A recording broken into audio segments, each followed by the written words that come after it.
بسم اللہ الرحمن الرحیم۔ اتنا رزق ملے گا کہ گھر چھوٹا پڑ جائے گا۔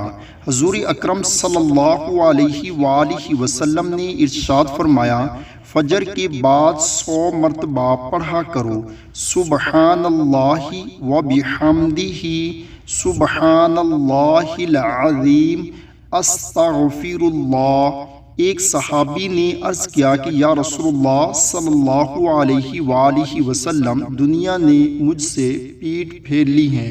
آپ صلی اللہ علیہ وآلہ وسلم نے فرمایا، کیا تجھے وہ تسبیح یاد نہیں جو تسبیح فرشتوں اور مخلوق کی ہے، جس کی برکت سے روزی دی جاتی ہے؟ جب صبح صادق طلوع ہو تو یہ تسبیح 100 مرتبہ پڑھا کرو، سبحان اللہ و بحمدہ، سبحان اللہ العظیم، استغفر اللہ۔ دنیا تمہارے پاس ذلیل و خوار ہو کر آئے گی۔ وہ شخص چلا گیا، کچھ مدت ٹھہر کر دوبارہ خدمت میں حاضر ہوا اور کہنے لگا کہ یا رسول اللہ صلی اللہ علیہ وآلہ وسلم، دنیا میرے پاس اس کثرت سے آئی کہ میں حیران ہوں کہ کہاں اٹھاؤں اور کہاں رکھوں۔